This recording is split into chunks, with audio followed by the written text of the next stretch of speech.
আমি কোথায় যাব? আমার তো বিদেশে কোনো জায়গা নেই। আমার এই দেশে আমার জায়গা, এই দেশেই আমি মৃত্যুবরণ করব।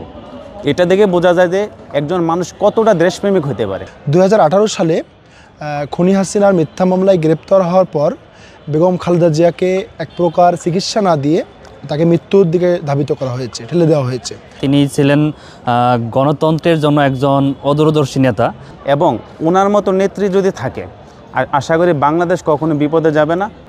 তিনি হচ্ছে সিস্টেমকে রেসপেক্ট করে তার বিদেশে চলে যাওয়ার সুযোগ থাকলেও সে দেশের মানুষের প্রতি বিশ্বাস রেখে, মানুষের গণতন্ত্রকামী মানুষের প্রতি রেসপেক্ট রেখে সে দেশে থেকেছেন। বাংলাদেশের ইতিহাসের প্রথম নারী প্রধানমন্ত্রী।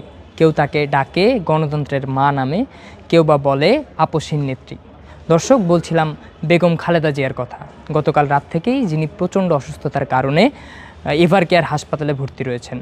আজকে আমরা জগন্নাথ বিশ্ববিদ্যালয়ের যে যক্ষু নির্বাচন, সেই নির্বাচনে ছাত্র শিবির মনোনীত প্যানেলের প্রার্থীরা বেগম খালেদা জিয়াকে নিয়ে কী ভাবেন এবং তারা তার ঠিক কোন দিকটাকে লালন করেন, ব্যক্তি হিসেবে পছন্দ করেন, তাই জানার চেষ্টা করব। সঙ্গে আছি আমি মোহাম্মদ মেহেদি হাসান কাউসার। যখন থেকে জানতে শিখেছি, দেখেছি তিনি সবসময় অন্যায়ের বিরুদ্ধে কথা বলেছেন, অন্যায়ের বিপক্ষে কাজ করেছেন এবং বাংলাদেশের স্বাধীনতা সার্বভৌমত্বের অতন্দ্র প্রহরী হিসেবে কাজ করেছেন। সর্বশেষ 2018 সালে খুনি হাসিনার মিথ্যা মামলায় গ্রেপ্তার হওয়ার পর বেগম খালেদা জিয়াকে এক প্রকার চিকিৎসা না দিয়ে তাকে মৃত্যুর দিকে ধাবিত করা হয়েছে, ঠেলে দেওয়া হয়েছে। বাংলাদেশের জনগণের বারবার দাবির মুখেও শেখ হাসিনা তাকে উন্নত চিকিৎসার ব্যবস্থা করেনি। তারই ফলশ্রুতিতে বেগম খালেদা জিয়া আরও ভীষণ অসুস্থ হয়ে পড়েন। আমরা তখনও দেখেছি এবং 5 আগস্ট পরবর্তী সময়েও বেগম খালেদা জিয়া বাইরে থেকে চিকিৎসা নেওয়ার পরেও তিনি বয়োবৃদ্ধ হওয়ার কারণে বারবার অসুস্থ হয়ে পড়ছেন। আমরা অদম্য জবিয়ান ঐক্য প্যানেলের সবাই আমরা বেগম খালেদা জিয়াকে নিয়ে চিন্তিত এবং বেগম খালেদা জিয়া যেহেতু তিনি বাংলাদেশের স্বাধীনতা সার্বভৌমত্ব অতন্দ্র প্রহরী এবং তিনি বাংলাদেশে একটি মাইল ফলক সৃষ্টি করেছেন, বাংলাদেশের জনগণের মণিকোঠায় তিনি জনপ্রিয়তার শীর্ষে অবস্থান করছেন। আমরা মনে করি বেগম খালেদা জিয়ার বর্তমান মুহূর্তে অনেক বেশি প্রয়োজন। দেশের সংকটময় মুহূর্তগুলোতে তিনি মানুষের পাশে থেকেছেন, জনগণের সাথে থেকে জনগণের কথা বলার চেষ্টা করেছেন। সুতরাং সংকটময় এই মুহূর্তে বেগম খালেদা জিয়াকে আমাদের পাশে অত্যন্ত প্রয়োজন।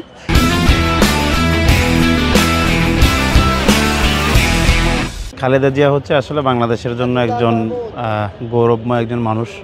ওনার যে গণতন্ত্রের জন্য স্যাক্রিফাইস, ওনার জন্য গণতন্ত্রের যে লড়াই, এটাকে আমরা ইভেন আপনি এখন যদি দেখেন জামাতের নেতৃত্বস্থানীয় লোক শিবিরে যারা আমার কেন্দ্রীয় সভাপতি থেকে শুরু করে যারা সবাই ওনার জন্য দোয়া করতেছে।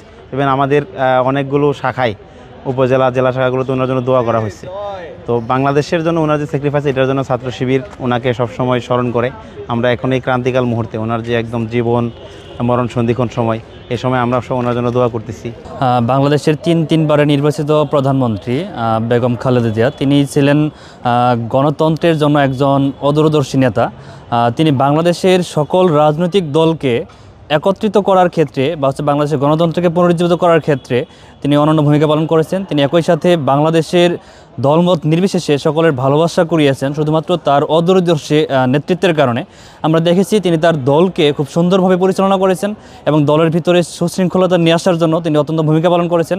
তো এমন একজন নেত্রী আজকে তিনি অসুস্থ অবস্থায় আছেন, আমি তার সুস্বাস্থ্যের জন্য দোয়া কামনা করছি। তারও বর্তমানে বাংলাদেশের রাজনৈতিক যে সহাবস্থানটা, সেটা আসলে কতটুকু বিদ্যমান থাকবে সে নিয়ে আমরা কিছুটা অনিশ্চিত অবস্থায় আছি। আসলে উনি হচ্ছে সাবেক 3বারের প্রধানমন্ত্রী এবং আপসহীন নেত্রী। ইনি আপসহীন নেত্রী এই কারণে যে আসলে উনি বাংলাদেশের জন্য অনেক করেছেন। আমরা দেখেছি যে আমরা ছোটোবেলা থেকে আমি যখন জানতে বুঝতে শিখেছি তখন থেকে দেখেছি যে উনি দেশের জন্য আসলে নিষ্প্রাণ ছিলেন। আমরা একটা ভিডিও ফুটেজে দেখব যে উনি একটা ভিডিওতে বলেছেন যে আমি কোথায় যাব? আমার তো বিদেশে কোনো জায়গা নেই। আমার এই দেশে আমার জায়গা, এই দেশেই আমি মৃত্যুবরণ করব।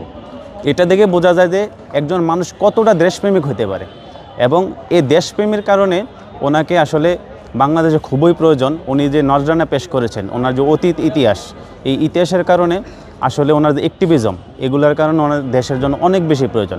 আমরা সকলে জানি যে উনি শহীদ জিয়ার স্ত্রী এবং স্ত্রী হওয়ার কারণে উনি হচ্ছে অনেক নির্যাতন এবং নিষ্পেষণের শিকার হয়েছেন। ওনার বাড়ি থেকে বের করে দেওয়া হয়েছে এবং ওনার বাড়ির সামনে বালুর ট্রাক সহ অনেক কিছু নির্যাতন নিষ্পেষণ করা হয়েছে। এত কিছুর পরও তিনি দমে যান নাই এবং তিনি এই দেশ ছেড়ে কোথাও যান নাই এবং আমি মনে করি এগুলার কারণে এই যে নজরানা পেশ করেছেন, দৃষ্টান্ত পেশ করেছেন, এগুলোর কারণে উনি আসলে দেশকে খুব বেশি ধারণ করেছেন। এবং এই ধারণ করার ফলে আমরা যেটা বুঝতে পারি যে ওনাকে বর্তমানে দেশের জন্য খুবই বেশি প্রয়োজন, এবং ওনার মতো নেত্রী যদি থাকে আশা করি বাংলাদেশ কখনো বিপদে যাবে না। আমরা দেখেছি ফেসিবাদী আমলে মানে হচ্ছে ফেসিবাদী যে শেখ হাসিনা, তার হাত থেকেও তিনি তিনবার প্রধানমন্ত্রী হয়েও সে কোনো আসলে রক্ষা পাননি। তিনি দীর্ঘ সময় ধরে কারাভোগ করেছেন। তিনি কারাগারে থাকাকালীন যে ন্যূনতম চিকিৎসা পাওয়ার সেটাও সে পান নাই, সে এই অধিকার থেকে বঞ্চিত হয়েছেন। তিনি হচ্ছে সিস্টেমকে রেসপেক্ট করে, তার বিদেশে চলে যাওয়ার সুযোগ থাকলেও সে দেশের মানুষের প্রতি বিশ্বাস রেখে, মানুষের গণতন্ত্রকামী মানুষের প্রতি রেসপেক্ট রেখে সে দেশে থেকেছেন এবং হচ্ছে দেশের মানুষের জন্য, গণতন্ত্রের জন্য লড়াই করেছেন।